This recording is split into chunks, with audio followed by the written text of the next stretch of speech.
aja ditutup. Coba ini sekolah loh masih berjalan loh.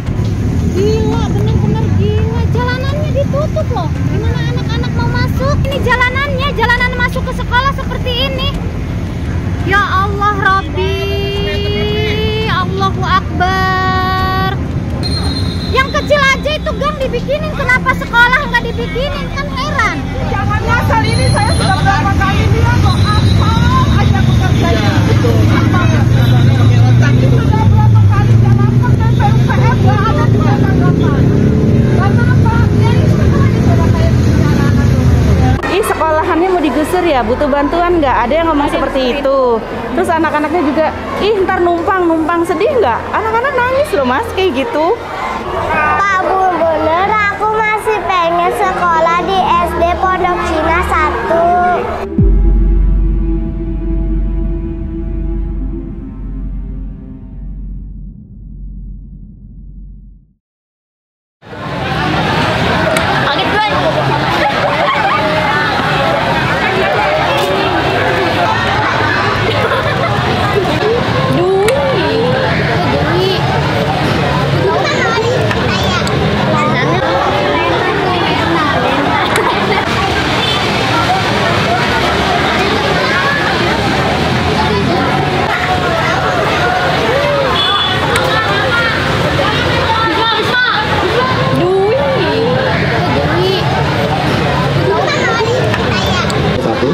Juga teman-teman wartawan yang ikut mengawal perjuangan kami yang telah membantu memviralkan ini hingga naik ke media nasional.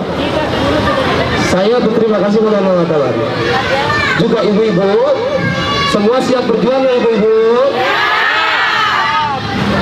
Nggak akan mundur? Kalau kita masih semangat, kenceng dong.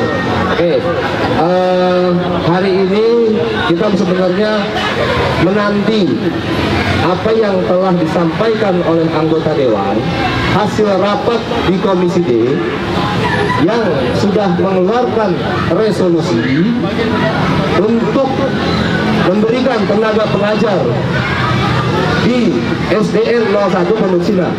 Tapi apa yang terjadi hari ini sungguh menyedihkan.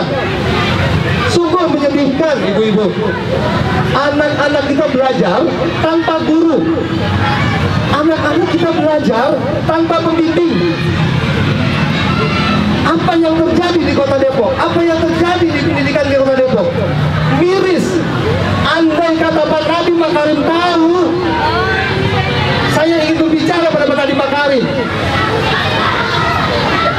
Ini Kota Depok, tetangganya Jakarta, bagaimana yang di Sulawesi? Yang di Kota Depok aja seperti ini. Resolusi dari DPR sudah jelas. Kemarin, hari Jumat ikut, pasti tahu semuanya. Media pun sudah memberitakan. Bahkan anggota Dewan bilang, kalau hari ini guru nggak masuk, mereka mau ngajar. Jelas. Tapi hari ini pun apa? Dinas Pendidikan yang kemarin tidak ngomong, seolah-olah nurut sama kita, seolah-olah mengamini apa yang kita suarakan. Hari ini Dinas Depok malah melarang. Saya nggak tahu ini guru dilarang atau bagaimana. Tapi yang jelas nyatanya guru tidak ada yang hadir. Ada nggak yang hadir guru di sini? Ada nggak? Nggak ada yang hadir Bapak Ibu. Hari ini tidak ada guru yang hadir. Anak-anak menuntut ilmu hanya dari buku. Kita hari ini mengusahakan adanya guru-guru pembimbing dari LSM. Tapi kita belum. Karena kita yakin kemarin guru bakal datang. Betul nggak? Karena dari DPR bilang guru wajib datang. Betul nggak? Rekamannya ada? Nonton di YouTube kalau nggak ada. Wali kota itu punya siapa? Rakyat. Yang bicara ini siapa? Rakyat. Kalau rakyat nggak didengar, apa perlu kita datang? Apa perlu kita datang?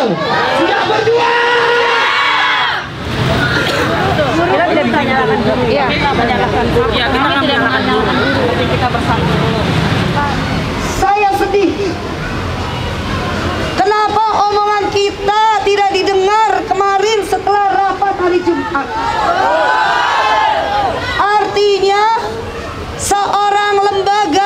institusi DPRD, sebuah lembaga institusi DPRD sudah berstatement mengatakan bahwa Komisi D yang terdiri dari gabungan berbagai fraksi perwakilan masyarakat sekota Depok sudah mengatakan di depan pemerintah Kota Depok yang saat itu dihadiri oleh Kepala Dinas Pendidikan Kota Depok bahwa hari Senin ini anak-anak kita itu sudah bisa dilaksanakan kegiatan belajar dan mengajar.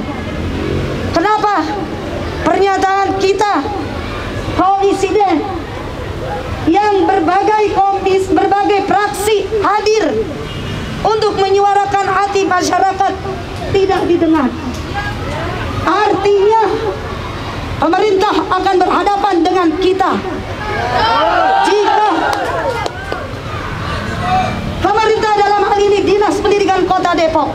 Sebaiknya Bapak Ibu untuk sabar, percayakan kepada kami di Komisi D. Jika kami masih tidak didengar juga, maka kami Komisi D yang terdiri dari 13 anggota, 7 fraksi perwakilan di Komisi D akan sepakat melakukan hak interpelasi kepada pemerintah. Tadi sudah disampaikan beberapa hal ya.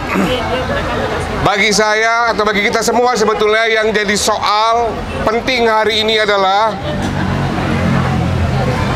kenapa pemerintah kota tidak ingin untuk berdialog lagi dengan Bapak Ibu semua.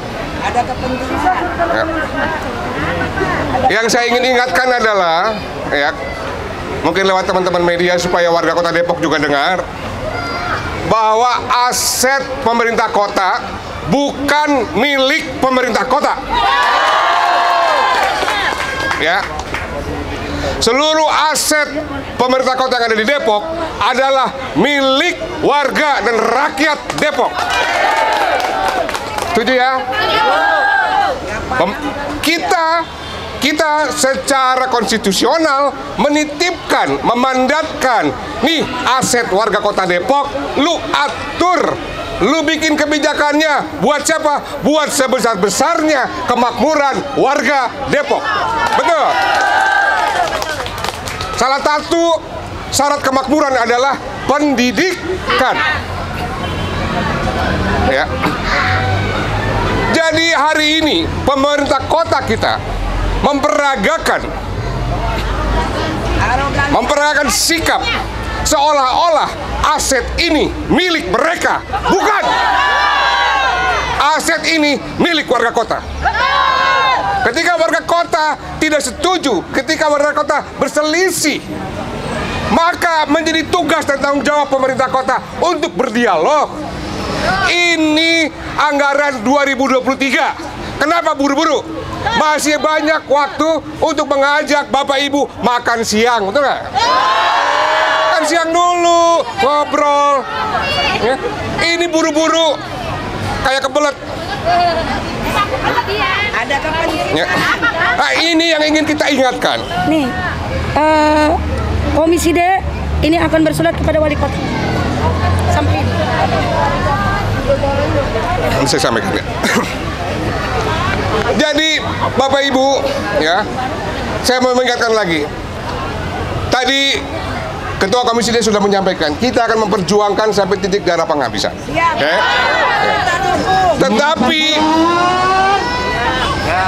Tetapi saya mau tanya, apakah Indonesia merdeka karena kehebatan Soekarno-Hatta? Bukan. Apakah Indonesia bisa merdeka karena tokoh-tokoh pendiri bangsa? Indonesia bisa merdeka karena di belakang Soekarno ada 50 juta rakyat Indonesia yang bertekad kuat untuk merdeka. Itu yang membuat tenang. Jadi kalau perjuangan ini berhasil, bukan karena Ikramani, bukan karena Supriyatni, bukan karena siapa-siapa, ya, tetapi karena seluruh orang tua siswa, seluruh siswa. Bahkan kita minta warga Depok untuk kuat mendukung perjuangan kita. Ya gimana, masa Bu Nani udah ngoceh-ngoceh, saya udah ngoceh-ngoceh, Bapak Ibu bubar. Nanti kata Pemkot, lu aja yang sekolah di situ, kerak.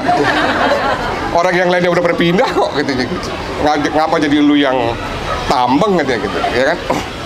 Jadi Bapak Ibu, ya, cuma itu harapan saya, ya, supaya Bapak Ibu semua, ya, apapun nanti keputusannya, itu merupakan keputusan hasil dialog, ya. Hasil proses yang menghargai kedaulatan rakyat, dari rakyat, oleh rakyat, untuk rakyat.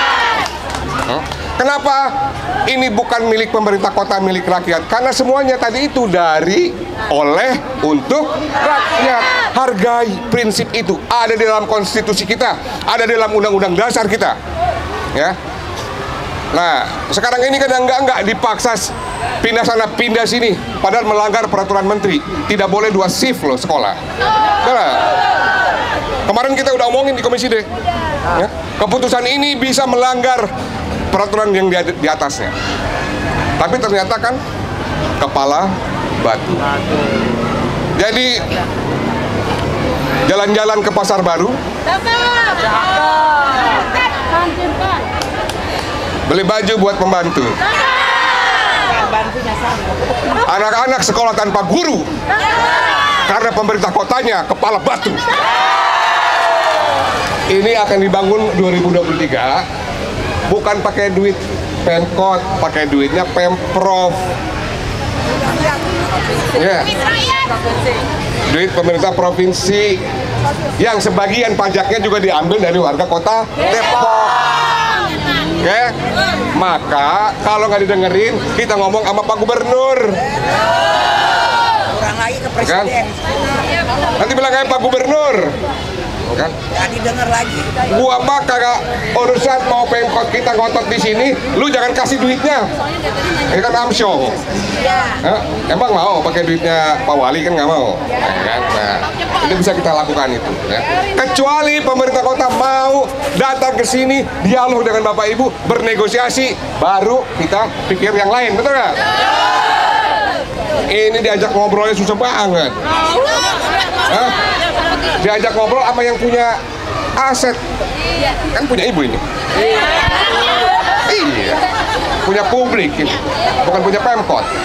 Ini yang marah publik, yang punya barang marah, yang dititipin buat ngurus nggak mau ngobrol, kan aneh. Ini yang mana yang masuk ke YouTube ya?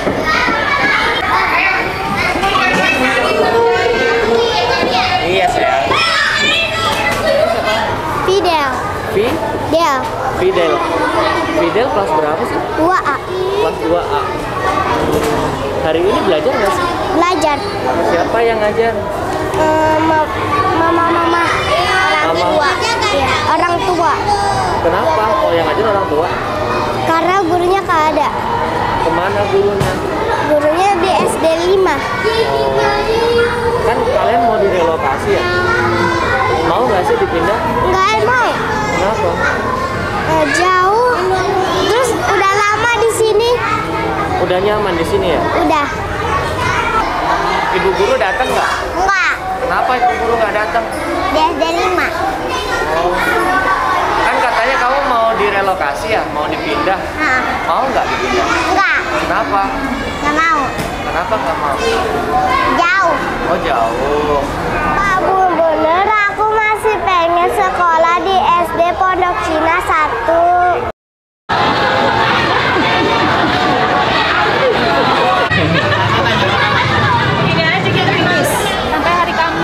Sampai hari Kamis, Senin sampai Kamis sudah nggak ada guru. Jumat kan libur. Jadi Sabtu Minggu ini ketemu Senin lagi. Kemarin kan keputusannya yang ibu-ibu pada demo ke gedung DPRD itu katanya udah mulai aktif lagi hari Senin nih, guru-guru juga akan mau ngajar. Tapi kenyataannya nggak sesuai dengan dari yang kita ke gedung DPRD itu. Maksudnya apa? Karena nggak ada gurunya. Iya kan kemarin bilang katanya guru-guru udah mulai aktif lagi ngajar, tapi sampai sekarang enggak. Jadi kita para orang tua murid aja yang punya inisiatif, Korlas yang iniin. Yang ngajar saat ini siapa, Bu? Korlasnya. Enggak. Terkait relokasi, Bu. Terkait relokasi itu orang tua diberitahunya seperti apa, Bu? Ya pokoknya ada apa ya? Ada surat pemberitahuan gitu Surat ya. pemberitahuan dari ini, cuman kita juga di share di grup, orang tua juga nggak ini kaget aja, orang mendadak nggak dikasih dari jauh-jauh hari gitu, nggak di pemberitahunya nggak dari apa sebulan sebelumnya. Jadi kayaknya jeda waktunya 2 hari atau 3 hari gitu. Terus respon itu sebagai orang tua seperti apa? Ya sedih ya Mas. Iyalah sedih ya Mas. Saya kan juga anak saya juga udah pernah sekolah di sini ya, udah keluar 1 lah. Ini adiknya 3 tahun lagi. Masa kita harus pindah-pindah kelas? Namanya anak sekolah kan ada les juga di luar sekolah. Itu kan jadwalnya juga kita harus menyesuaikan dong kalau kita pindah kelas. Nggak mungkin gitu. Kita harus ngecek ke sana juga. Anak-anak taunya kan sekolah gitu doang. Kalau yang menjadi keberatan apabila dilakukan relokasi apa, Bu? Bagi orang tua? Kita sih nggak keberatan untuk Pindah ya. pindah, yang penting gedung baru aja gitu loh Mas. Bukan numpang. Kalau numpang masuk siang, anak-anak kan siang itu waktunya istirahat ya kalau bagi kami. Iya betul. Waktunya istirahat, ntar ngajinya juga terbengkalai gitu loh. Maunya rencananya mau digabung. Iya, Iya. kita mau digabung Gabung antara PC antara, dan PC 5. jadi dibagi 2 sekolahan. Bagi 2 sekolahan. Masuknya Masuknya siang. Masuknya siang dari jam 11 Sampai jam 3 sampai jam 3 sore, ada yang dari jam 12 apa ya, sampai jam 5. Sampai jam 5 sore. Pokoknya sampai jam 5 sore lah batas terakhirnya. ini kan guru nggak ada, kemudian kegiatan belajar mengajar terbengkalai. Harapan orang tua kedepannya seperti apa? Ya mudah-mudahan Ya sih semoga bisa. didengar ya Mas dari orang-orang atasan. Lihat kayak gini masa mereka nggak sedih? Emang mereka nggak punya anak? Iya. Mereka nggak punya cucu. Masa depan anak-anak kan harus diperjuangkan. Kasihan mereka. Mereka kan hanya anak-anak seneng-seneng. Bahkan ada orang tua murid yang sempet dibully ya. Ih sekolahannya mau digusur ya, butuh bantuan nggak? Ada yang ngomong seperti itu. Terus anak-anaknya juga, ih ntar numpang sedih nggak? Anak-anak nangis loh Mas kayak gitu. Jadi anak-anak cuman kita mau digusur Bu, kita mau sekolah di mana Bu? Enggak. Jadi kita para orang tua cuman ngademin anak-anak tetap sekolah, nggak ada penggusuran, tetap semangat. Nggak usah mikirin yang di luar sana, abaikan aja ya Nak. Kamu tetap sekolah gitu aja. Untuk nyemangatin anak-anak. Yang penting masing-masing bisa memahami persoalannya satu sama lain. Tetapi kalau ini kan yang diperagakan, seolah-olah arogansi kekuasaan. Ini barang gua lu pindah, nggak bisa. Ini bukan milik pemerintah kota, apalagi milik wali kota.